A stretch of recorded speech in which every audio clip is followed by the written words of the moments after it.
Hello दोस्तों, आज का जियोपॉलिटिकल न्यूज़ पे आपको बताएंगे फन फैक्ट एसपी की तरफ से मोस्ट इम्पॉर्टेंट 8 न्यूज़ जो मैं आपके लिए लेकर आया हूँ। पहली न्यूज़, पीएम मोदी ने रिसीव किया हमारा पहला made in India semiconductor chips Semicon India 2025 में। ये विक्रम 32 बिट प्रोसेसर है, फुली देसी इसरो का सेमीकंडक्टर लैब से बना हुआ। मिनिस्टर अश्विनी वैष्णव ने प्रेजेंट किया और कहा कि 2021 के इंडिया सेमीकंडक्टर मिशन सिर्फ 3.5 साल में ही दुनिया इंडिया को कॉन्फिडेंस से देख रहा है। 5 सेमीकंडक्टर यूनिट्स बन रहे हैं 76 करोड़ रुपीस के। पीएलआई स्कीम में 65,000 करोड़ कमिट हो चुके हैं। ये जो लॉन्च हुआ है व्हीकल्स के हार्श कंडीशन के लिए क्वालिफाई है, मतलब स्पेस मिशन में भी ये यूज हो सकता है। गवर्नमेंट ने 23 डिजाइन प्रोजेक्ट सैंक्शन किए और 10 manufacturing projects worth rupees 1.6 lakh crore approve हुए हैं गुजरात, आसाम, यूपी, पंजाब, उड़ीसा, आंध्रा में। OSAT फैसिलिटीज़ गुजरात में लॉन्च हुई, जहां जल्दी चिप्स रोल आउट होंगे। इंडस्ट्री लीडर्स एक्साइटेड हैं। लैम रिसर्च के सीईओ ने कहा है इंडिया रीसाइलेंट इकोसिस्टम बन रहा है। ग्लोबल मार्केट $1 ट्रिलियन की तरफ बढ़ रहा है। मार्क के बैकमैन्स ने प्रेडिक्ट किया है इंडिया का लोकल मार्केट 2030 तक $100 बिलियन तक पहुंच जाएगा। AMD के CTO ने $400 मिलियन इन्वेस्ट का जिक्र किया है। इंडिया के टैलेंट और गवर्नमेंट सपोर्ट की भी तारीफ की है। आपको क्या लगता है दोस्तों, ये देसी चिप चाइना की चिप मोनोपोली को चेंज करेगा? कमेंट में अपनी राय जरूर बताइए। जियोपॉलिटिकली ये इंडिया के लिए मास्टर स्ट्रोक तो है। चिप शॉर्टेज जैसे ग्लोबल क्राइसिस में सेल्फ रेलिएंट बनेगा। इंडिया ताइवान पे डिपेंड थोड़ा सा कम होगा। एवरग्रीन बात करूं तो सेमीकंडक्टर्स टीम स्पोर्ट है, जैसे बैकमैन ने कहा, तो इंडिया ब्रिक्स में लीड करेगा। आगे 2020 तक $100 billion market. Most US Europe partnership भी हो सकती है। जॉब्स बूस्ट कर सकते हैं और टेक वॉर्स में इंडिया सुपर पावर बन सकता है। पर चैलेंजेस है जिनको ग्लोबल पॉलिसी टर्मोइल करना बहुत जरूरी है। आगे की बात करूं सेकेंड न्यूज की, तो दोस्तों कल रात एक बड़ी खबर आई जो पूरी दुनिया को हिला सकती है। पुतिन ने चाइना से कहा अगर यूक्रेन डील नहीं मानती है, मतलब पुतिन ने चाइना से कहा, मतलब चाइना में रह के कहा, अगर यूक्रेन डील नहीं मानता तो रशिया मिलिट्री सब गोल्स अचीव करेगी। ये इंडिया के लिए भी गेम चेंजर है क्योंकि रशिया हमारा पुराना दोस्त है, लेकिन चाइना के साथ मिलकर $US चैलेंज कर रहे हैं ये तीनों। अब आगे क्या होगा, चलो डिटेल्स में थोड़ा देखते हैं। पुतिन चाइना में हुए मिलिट्री परेड अटेंड किए जो ट्रंप और US को डायरेक्ट चैलेंज है।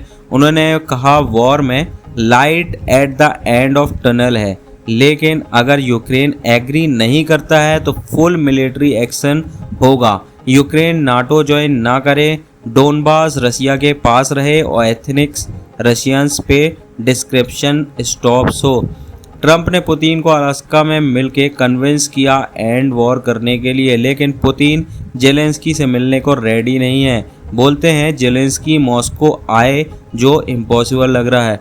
यूके डिफेंस से हीली ने कहा ट्रंप ने पुतिन को टेबल पे लाया है, लेकिन एक्स्ट्रा प्रेशर लगेगा। यूके ने $1 बिलियन जो पाउंड है वो रशियन एसेट सीज करके यूक्रेन को एड दिया। अब अटैक इंटेंसिफाई होगा। 500 प्लस ड्रोन्स और 24 मिसाइल्स एक रात में ही मारी गई थी। French president Macron willing host कर रहे हैं, जहां US बैकिंग से सीज फायर पुश हो सकता है और यूक्रेन को इमीडिएट सिक्योरिटी गारंटी भी मिल सकती है। इंडिया के लिए क्या इंपॉर्टेंट पॉइंट्स है, रशिया हमारा मेजर आर्म सप्लायर है। वार लंबा चला तो सप्लाई चेन इफेक्ट हो सकती है। चाइना रशिया एक्सेस स्ट्रॉन्ग हो रहा है जो इंडिया चाइना बॉर्डर पर टेंशन को बढ़ा सकता है। ब्रिक्स में इंडिया रशिया साथ है, लेकिन नाटो पुश से इंडिया न्यूट्रल रहने की कोशिश करता है। आगे क्या, अगर वॉर खत्म नहीं हुआ तो ग्लोबल इकोनॉमी हिट होगी, ऑयल प्राइसेस अप होंगे, इंडिया का इंपोर्ट भी कॉस्टली होगा। रशिया वर्सेस नाटो ये बड़ा गेम का पार्ट है। नाटो क्या है ये आप लोगों को अगर नहीं पता है तो ये वेस्टर्न अलायंस जो रशिया को कंटेन करता है। रशिया बोलता है नाटो एक्सपेंशन थ्रेट है। साउथ चाइना सी जैसे यहाँ भी पावर स्ट्रगल चल रहा है। आपको क्या लगता है दोस्तों, इंडिया का रशिया का सपोर्ट करना कंटिन्यू करना चाहिए या यूक्रेन के साइड पे अमेरिका का साथ देना चाहिए? थर्ड न्यूज़ की बात करूँ तो दोस्तों कल रात ट्रंप ने एक बड़ा बॉम्ब गिरा दिया। उन्होंने कहा इंडिया US को टैरिफ से किल कर रहा है। हाईएस्ट टैरिफ वाला देश है। चाइना, ब्राज़ील जैसी कंट्रीज़ भी सेम ही है, लेकिन अब ट्रंप के टैरिफ प्रेशर से इंडिया ने नो टैरिफ ऑफर किया है। ये सच है या फिर अफवाह, ये तो सिर्फ ट्रम्प ही जान सकते हैं और हमारी इंडियन गवर्नमेंट्स।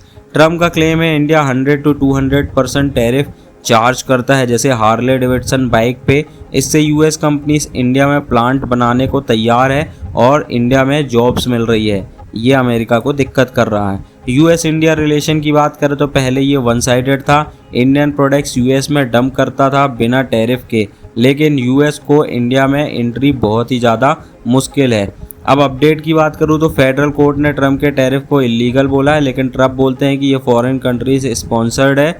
इंडिया अब टैरिफ ड्रॉप कर रहा है फॉर बेटर ट्रेड। इंडिया के लिए क्या इंपॉर्टेंट है, ये ट्रेड बूस्ट करेगा, इकोनॉमी ग्रो होगी, लेकिन डिपेंडेंसी यूएस पे बढ़ेगी फ्यूचर में। अगर ट्रम्प जीत जाए 2024 इलेक्शन तो हो चुका है, वेट अगर जो इंटरनल इलेक्शन होते हैं उसका भी, इंडिया को और कंसेशंस देनी पड़ सकती है, या फिर इंडिया ब्रिक्स के थ्रू चाइना के अलायंस को मजबूत करके अमेरिका की तरफ से हट सकता है। आपको क्या लगता है दोस्तों, इंडिया को जीरो टैरिफ एक्सेप्ट करना चाहिए या नहीं? अगर जीरो टैरिफ एक्सेप्ट किया तो वही चर्बी वाला दूध जो नॉन वेज दूध कहलाता है वो फिर धड़ाधड़ बेचेगा, और भी बहुत सारी चीज़ें हैं जो अमेरिका की इंडिया में बिकना स्टार्ट हो जाएंगी और हमारे यहाँ मैन्युफैक्चरिंग लो हो जाएगी। तो नहीं करना चाहिए वैसे तो जीरो टैरिफ। देखते हैं आगे क्या होता है, क्या न्यूज़ आती है, वो सब आपको बताएंगे। आप अपनी राय कमेंट पे ज़रूर बताइए। और फोर्थ न्यूज़ की बात करूंगा, आज की ब्रेकिंग जियोपॉलिटिकल न्यूज़ है, बहुत ही इंपॉर्टेंट। बांग्लादेश अब पाकिस्तान के साथ दोस्ती बढ़ा रहा है। कई बार देखा गया है बहुत जल्दी मीटिंग हो रही है, लेकिन इंडिया से डिपेंडेंस को विश अवे नहीं कर सकता बांग्लादेश। कल रात इसक डार ने ढाका विजिट किया, जो 13 साल बाद पहला पाकिस्तानी एफएम ट्रिप था। उन्होंने चीफ एडवाइज़र मोहम्मद यूनिस से मिलकर 6 एग्रीमेंट साइन किए, visa exemptions, trade group, diplomatic training, media exchange और 500 स्कॉलरशिप्स बांग्लादेशी स्टूडेंट्स के लिए। ये सब हसीना के टाइम में सस्पेंड था जो इंडिया फ्रेंडली थी, लेकिन दोस्तों 1971 वॉर का एपोलॉजी अभी भी स्टक है। डार ने कहा मुशर्रफ का रिग्रेट इनफ है, लेकिन बांग्लादेशी एडवाइज़र ने मना कर दिया। कंपनसेशंस और रिपटेशंस मांग रहे हैं, जैसे जापान, साउथ कोरिया या टर्की, अर्मेनिया जैसे केसेस में हुआ था। ये सिंबॉलिक इशूज टाइज को ब्लॉक करता है। अब इंडिया के लिए इंपॉर्टेंट पॉइंट्स क्या है? बांग्लादेश का ट्रेड इंडिया से 13 बिलियन यूएसडी का है, पाकिस्तान से सिर्फ 865 मिलियन का है। इंडिया के इन्वेस्टमेंट्स टेक्सटाइल्स, एनर्जी, फर्मा में मैसिव है, जैसे फ्रेंडशिप पाइपलाइन। इन पाकिस्तान रॉ मटेरियल पे फोकस कर रहा है, जियोग्राफी पे भी इंडिया के फेवर में है। नॉर्थ ईस्ट बॉर्डर सिक्योर रखने के लिए Siliguri chicken neck corridor critical है, जहां इन्फिल्ट्रेशंस और मिलिटेंसी को खतरा है। आपको क्या लगता है दोस्तों, ये दोस्ती इंडिया को नुकसान पहुंचा सकती है? कमेंट करके अपनी राय जरूर बताइए। लॉन्ग टर्म इंडिया को टेंशन तो नहीं है, फरवरी 2026 इलेक्शन में बीएनपी जीत सकती है, जो इंडिया से टाइज मेंट करने को रेडी है।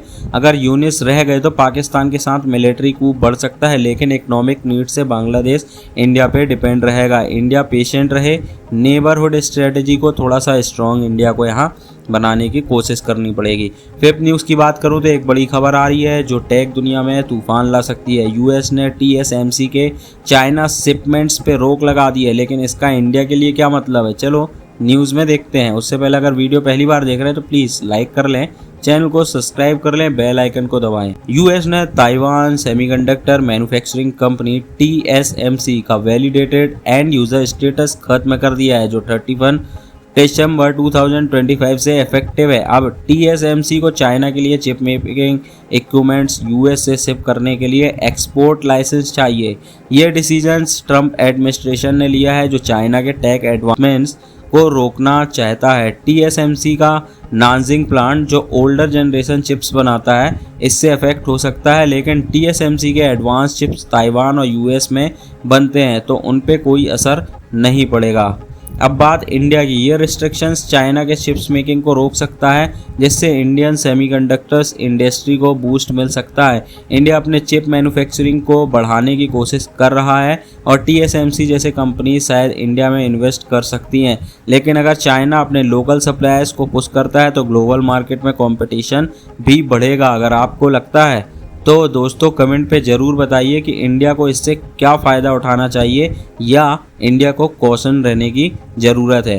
अब आगे क्या, अगर यूएस चाइना ट्रेड टॉक्स चल रहे हैं और 90 डेज़ के लिए टैरिफ कम किए गए हैं, पर अगर लाइसेंस जल्दी नहीं मिले तो चिप सप्लाई चेन डिस्ट्रीब्यूट हो सकती है। इंडिया के लिए ये एक मौका है अपने सेमीकंडक्टर सेक्टर को ग्लोबल प्लेयर बनाने के लिए, लेकिन इसके लिए से अभी से प्लानिंग करना चाहिए। नेक्स्ट 5 ईयर्स में इंडिया कहाँ होगा इस टेक रेस में, ये कमेंट करके बताइए आप। तो दोस्तों ये थी TSMC बैन की पूरी खबर और इंडिया पे इसका असर। आपके विचार मैं कमेंट पे जानना चाहता हूं, तो प्लीज़ कमेंट जरूर करिए। 6 न्यूज़ की बात करूंगा, ये भी बहुत बड़ी खबर है। ट्रम्प के टैरिफ इलीगल है या नहीं, अमेरिका को शायद $210 बिलियन रिफंड देना पड़ सकता है। ये इंडिया के लिए क्यों बड़ा गेम चेंजर है, चलो थोड़ा सा डिटेल में देखते हैं। तो दोस्तों आपको पता है कि यूएस के फेडरल अपील कोर्ट ने फ्राइडे को बोला कि ट्रंप ने international emergency economics power act IEEPA को गलत यूज़ किया है, जिससे उन्होंने इंडिया और ब्राज़ील पे 50% और चाइना पे 145% तक टैरिफ लगाया है। ये टैरिफ्स इलीगल है। अब केस सुप्रीम कोर्ट जा रहा है, जहां ट्रंप अपील कर रहे हैं। डेडलाइंस है 14 अक्टूबर, तब तक टैरिफ्स लगे रहेंगे। ये क्यों मैटर करता है? अमेरिकन बिजनेसेस ने $210 बिलियन से ज़्यादा टैरिफ्स के लिए पे किया है। अगर सुप्रीम कोर्ट ने भी ट्रंप के खिलाफ डिसीजन दिया तो ये पैसा वापस मिल सकता है, लेकिन ये इतना आसान तो नहीं है।